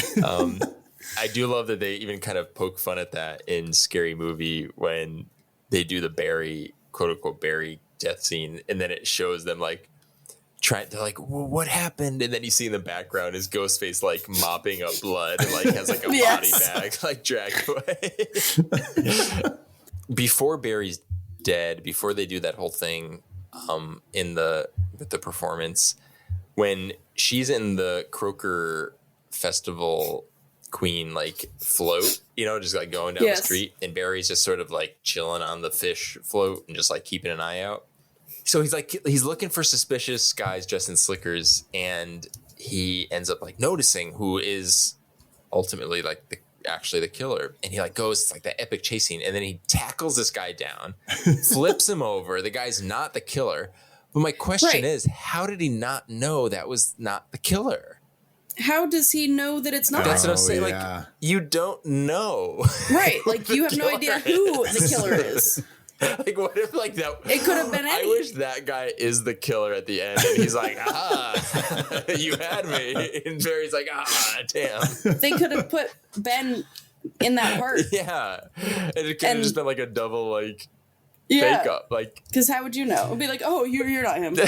it's like, wait, what? But I am. At least, like, question him. Right. I think another really frustrating part for me, too, is like, so, you know, we get to the finale when she's talking to Ray and she thinks that something's up with Ray, and then Ben, quote unquote, saves her and convinces her to go on his boat. And then when Ray gets back to his boat and, like, they're fighting and she yells, Ray! Don't ever... Oh my gosh, yes. Don't bother people when they're fighting. Don't bother That them. happens Like, twice. he doesn't Helen need to does know that you're to there. the cop earlier. Yes. She's like, behind you. Right. And he's like, what? And she's like, Right, shit. and he looks at him first, and then she says, behind you, and he's like, whoa. Yeah. Like, God, Don't. I was so frustrated when she said that. when people fight, Like, what you was just the let them point? fight. Let it go. Yeah, I don't know. Or intervene personally, physically intervene. Ugh. Yeah, That's funny. Oh, that made me mad. but I do love the whole, like, there's it is very tense, her going through the whole boat with all of the different parts Yeah. and stuff like that, and not Yeah. And that whole set piece with the ice is cool. yeah, It's very It's just fun. A little claustrophobic because, it is. I mean, I don't know how boats are built. You know what I mean? So I don't know if there is a dead end. Is she, like, kind of burying herself, basically? And, like, Right. obviously, like, there ends up being, like, a way out. But it is kind of scary in that sense of, like, you're just kind of going deeper and deeper into this, like, crypt. It's like literally Right. a Yep. crypt because there's Right. like dead bodies in the ice. Yeah, I love that moment. It's really fun. Zach, did you listen to the Kevin Williamson episode of Postmortem? I did not. He mentions how growing up on, like, a seaside town in North Carolina, I don't know if it was his dad or a relative was a fisherman, and he said he was Okay. able to sort of use that knowledge of, like, fishing and boating and all of that to sort of, like, to support, like, this big epic finale, which I thought was really cool. Oh, that's yeah, awesome. of course. Yeah. That's cool. Yeah. Yeah. Because they do a lot of things. They use a lot of, like, parts of the boat as Although he did get some flack for at the end when Ben's hand is kind of wrapped up in the rope and then it gets cut off. Apparently someone was like, that wouldn't happen, but sure. No, probably would have broken his hand. And that's it. But it is pretty cool. But we need him to actually have a hook for a hand. Thank you. So how about the end when it's like 1 year later and she's at college and Listen, there's the steamed up shower room? Yes. I do like the end. However, she would still be just as sad as she was a year ago. Yeah. She's like, I'm all healed. We're good. All of her problems didn't go away Yeah. because he got his hand smashed off. So He true. killed two of the people that you went to high school with that you once considered friends. He came after you. He killed Max, who was also your friend in high school. It was a very traumatic experience. You're not just all of a sudden... Yeah, if anything, it's Right. worse than how Yeah. she came out of college last time. That's such Yeah. a Right. good point. Yeah, like, you are living with trauma now. You need to go to therapy. You're not just... Ray and I are back together. Stop, Ray. She's like, oh my God, there's a mixer coming up. I can't freaking wait. I thought that was a death She threat, said- but it's not, and we're good. She's like, what did she say? You'll get to ravage me in 2 Like, take weeks. it down a notch. But I do like the end, though, with the steam and the jump. Which Yeah, is a and then- great moment. You know, it's a great opportunity for us to sort of point out Ben Willis has some of the most wonderful penmanship, I think, of any serial killer in a horror movie. He does. Yes, it's very Yeah, nice. on paper, and Yeah. I mean, that steam does not drip. Like, Yeah, I know. It was definitely fake snow. it's just not Yeah. real. Yeah. It was fake snow. I'm proud. Put on it. I'm proud of him. You could tell. Yeah. It was very textured. Not very That's intimidating though. He's like, Or maybe more Yeah, it's very intimidating because neat. it's like, wait, why is it so perfect? I think it is. I think it's more. Well, it depends on what kind of killer you want. Yeah. Do you want some sort of deranged killer who has no idea what's going on and is very disorganized? Because that's scary in a way, Yeah. right? But then also a very calculated, like super controlled killer Yeah. is very scary at the same time. So And I guess like a professional fisherman has to be sort of like delicate, despite the fact That's that they're true. dealing with so much like hardware and that's true. mechanics. Man. And, I never would have put fisherman and delicate together. There's never. Well, when they fillet fish and stuff like that. yeah, that's an art. Does the fisherman fillet the fish? I mean, Or does the fisherman catch the I'd like fish to and think somebody else they fillets? could if they I needed guess to. it depends. Well, no, they all sent Shut it to up, Zach. Melissa Egan over at the Texas Chainsaw Massacre oh yeah, Ranch. And yeah. she cuts up the fish, and That's it's a whole right. system. So do you guys want to go over our favorite reveals? I would love to. Are there any that we need to talk about? Jesus, yeah, there are. I just meant that we all agreed that first one was really cool. I'm sorry. I Which guess it just one? depends on. I did put down two. But the first one. Oh, think- the steam. Yeah, with the Yeah. I always like to cheat a little bit. I would say my favorite was the Max kill because you just get such a great build up and all that. I guess we all agree on that. But I guess you could also argue that the first technical reveal is the car crash when they hit him. Right. That is the Yeah. monster. You do meet him. It's an iconic moment. And it is technically sort of it's not necessarily how the monster was made, so to speak, because as we know, like he already was a monster. But Right. for them, it was kind of like Right. how their fates were sort of set and Yes, intertwined. because he wouldn't have killed them. Yeah. He may have killed other Yeah. people, but it wouldn't have been them. He just had a reason to do Yeah. it. Yeah. With that being said, though, I still pick Max's kill. I also picked Max's kill. What about Okay. what about All right. what about Let's hear it. after he hits Barry with the car and they go through the thing and then Barry's laying there like can't move and he just comes and stands over him and you It's get the first very time cool our characters meet him. like upside down shot like from Barry's POV and then he pulls the hook out I think Yep. and it's that classic like fisherman. That was I'm cool. into it. It's the first time like one of our main characters like sees the monster. Mm-hmm. Yeah. Yeah, because he never sees him when he's in the car. No. Yeah, I Yeah. think that's a great intro. Is that what you're going with? Yeah, that's what I'm going with. I'm Okay. sticking with it. Let's fucking do it. Well, now it's time for a segment that I like to call The Real Monster. Run, run, run as fast as you can. You can't catch me. I'm the gingerbread man. You're a monster. I'm not the monster here. You are. You and the rest of that fairy tale trash poisoning my perfect world. Now tell me, where are the others? Eat me. What do you guys have? Do you guys have some real monsters for I Know What You Did Last Summer? Yeah, so pageantry in general, in all forms. Love it. Not just the Croaker pageant, Croaker Just- woman, yeah. whatever. Pageantry in general is it's fucking weird. Yeah. It's so weird. It's so strange, and especially like childhood pageantry is Yeah. even more weird. Like Little Miss Sunshine. Pageantry in general just really freaks me out. I'm really glad I was almost a pageant kid, and I'm very glad that I wasn't. But Yeah. I'm pretty sure if we would have had more money, I would have been a pageant That's so girl funny. Really? for sure growing up. My mom loved to put me in little dresses and do my makeup and shit like that when I was like 8 years old. I I was a regular old Jean Bonnet. I used to love dressing up in my sister's Except I'm still gowns alive. when I was a kid, but I'd be very Yeah? scared about being caught. Oh no! See, that's funny because we dressed my brother up. That's so like we funny. and he was like cool with it, and we just like loved to dress my brother up and put him in That's dresses hysterical. and put him in makeup and shit. Yeah. But yeah, pageantry I think is very weird. It's so vain and Yeah. Yeah. It's just so weird and gross.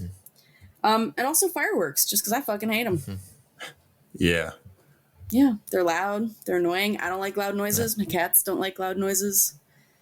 I don't like them. I'm with you. I've learned to not like them. Not just Same. I think when I was younger, I liked Yeah. them, but now I just find them very annoying Yeah. in my adult life. But it's because I actually have adult things to do. Yeah, exactly. Leave me alone. You have like Get your you want fireworks your out of here. privacy, you want your peace and quiet. And then you consider exactly. like dogs, people who have like PTSD.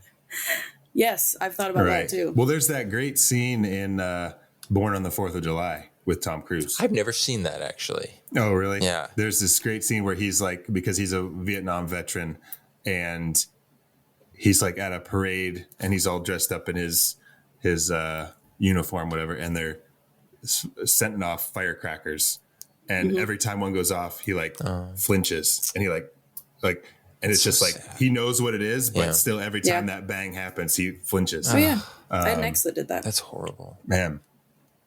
But yeah, just even like even when I was trying to watch this movie, they were just going off all in the background. And I'm like, shut up. Yeah. And then seeing them, like even like fireworks shows, like I just don't care anymore. Yeah, me either. They're not that It's not so much that impressive. I physically I really hate them. Yeah. I'm just like, okay. Yeah, there's no point. It's just like read the room, guys. It's just not now. Just like fucking stop.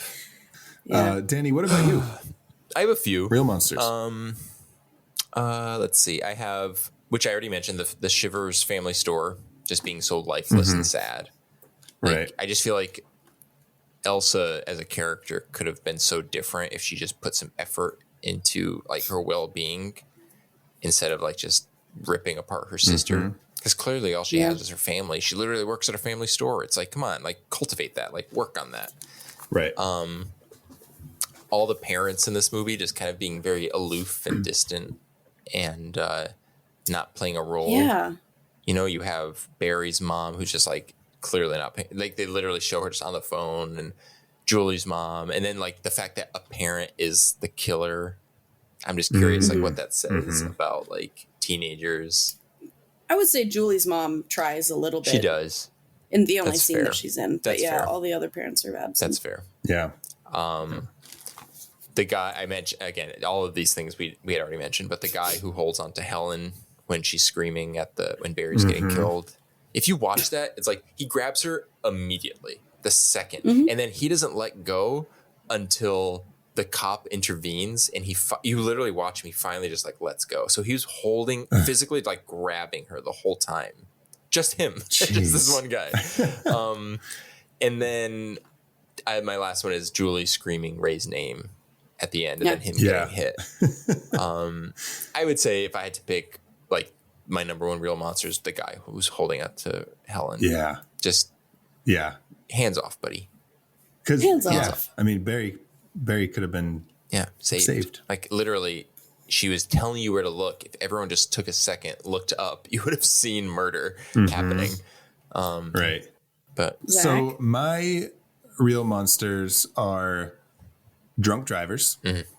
Oh, yeah. Just drunk drivers. just fucking Even though Ray was not drunk while driving, Right. it's still alcohol and car crashes. Well, Ryan Felipe's character did what I experienced a lot. I don't drink. I never have drank. But for some reason, constantly my friends would try to convince me that they were okay to drive. And it's like, I don't care that you've only had 3 drinks. I've literally had 0. Yeah. So it's probably best if I drive. Yeah. We actually, Nina and I last year sometime called the cops because we were at a bar and we left and there was a really, really drunk guy in the parking lot fighting with his girlfriend to give him his keys.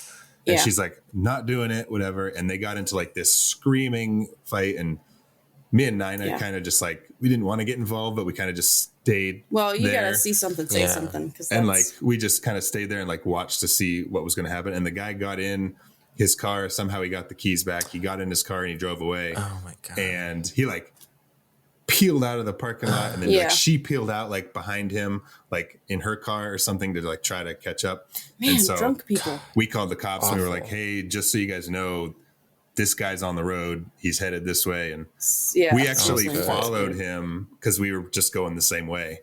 And so we were behind him for like the longest time, and then he turned off. And I doubt the cops ever got to him, but I'm glad you called though. Scary. More people need to do stuff like that. But yeah, so drunk drivers, just high schoolers in general. I know we've all been there. but doesn't mean that we should have. It doesn't mean it was good. It's like what's her name says in Krampus. I don't like kids even when I was. Yeah, I was gonna say it was like I was also a toddler. I'm sure I was awful. Yeah, it's like something we all have to do, and we were all unlikable at one point. But no. Oh my God, I look back at my former self and I wonder how anybody put up with me. No wonder my friends were so mean to me. Oh, that's terrible. Your friends were mean to me too, by the way. Well, they were very mean to me, and they were my friends. But my number one real monster is when it was cool to wear dog tags. That's so funny. When that was Who was wearing dog tags? Barry. He's like in the gym and he's like taking a shower and he's got like his dog tags. Oh, that's right. I wanted dog tags. So me too. Me too. It's because of these movies. Yeah, and like that was like because he definitely didn't do any. There was like a time in fashion in our lives when what was it was cool to like have a set of dog tags, and even if you weren't in the armed forces. And that is so I just funny. saw those. I was like, oh yeah, what a like great, how lame was that? Catch. But yeah, so do you have a there's number our real one monster choice? Dog tags. Dog tags. All right. So what are our number one? So I was the guy. Not dog tags in general, but just that it was a you thing hate that identification. Just as a thing that it was cool for kids to wear them, teenagers to wear them. Yeah. So we got dog tags, the guy holding on to Helen, and Casey. Yours, pageants. That's right. Yeah, pageantry. It's a good. Yep. Those are some real monsters. If they're Ben Willis, you don't hold a candle to these monsters. I know that you guys probably thought that I was going to say Anne Heche and her stupid fucking shed with the secret note in it. No, it's pageantry. Oh, speaking of her, I did want to mention this. This holds no weight to anything. I just wanted to point it out that I appreciated the fact that Melissa Egan has a Billy Loomis-esque jump scare when she basically just launches out at the driver's side window of Helen's car. Oh yeah. Yes. Just like Billy does the same thing at the end of Scream, and he just he literally growls into the screen when he shows up at the front door for no reason. No one does that. It's literally just for a fake jump scare. He goes, ah! She does the same basic thing. And I just thought that was a fun little Kevin Williamsonism. Well, that's it. That's all we have That's for Ben Willis. I always want to say Ben Williamson. That's all we have for Ben Willis and I Know What You Did Last Summer. Listeners, if you have anything to add, if you have any fun memories of seeing I Know What You Did Last Summer, if you have a favorite scene, anything about the movie, let us know. Tweet us on Twitter at I Met Your Monster, or find us on Facebook and Instagram at How I Met Your Monster. Hey, where can our listeners find you guys on social media? I am on Instagram at WolfMotherCasey. And I'm on the old social meds, aka Twitter and Instagram at my name, at Danny Slim. That's Danny, spelled the traditional way. Are you laughing at the voice crack? Well, I only did that because Danny Slim. That's there's an accent on the E in Slim. Okay, there's an accent mark so over the E. Slim. Like my middle name is Renee. That was a little nod to Zach calling teenagers the real monsters. If you had ever listened to me talk as a teenager, you would have.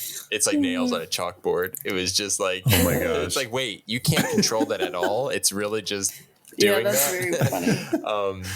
But no, my Twitter and Instagram handle is the same thing. It's at Danny Salem, DANNYSALEMME, 2 M's, just like the candy, melt in your butt, not in your hands. That's right. Wonderful.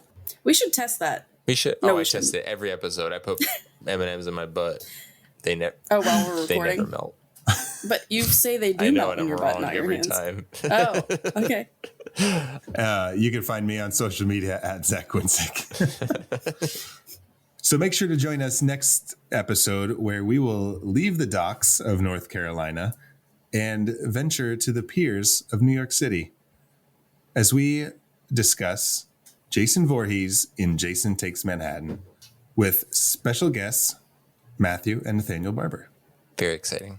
Very exciting. Very cool. We love the barbers on this show. We love the barbers. We love barbers You guys in do. general. We love If you need a barber. haircut. We love barber. I need to go to a barber, actually. I wonder if one of them could hook me up. I don't. I'm time? trying to grow my hair out. Okay. We don't live back in the 1800s. People don't. Their jobs are not their last names anymore. Sorry. Oh, sorry. I misunderstood how names work. Just saying. Sorry. My families did not spend a millennia salemming just for you to criticize their name. My last name is one of those names. A brewer. But we'll be speaking about Jason Takes Manhattan in honor of Scream 6 being set in New York City. Amen. Ghostface Takes Manhattan. Ghostface does take Manhattan. So, and we're going to have a very deep discussion on why Jason Takes Manhattan is the best Friday the 13th movie. It sure will be an argument and a debate. So that's all we got. Thank you all for listening. Now go meet some monsters. That was that. This is this. See you later. Bye-bye.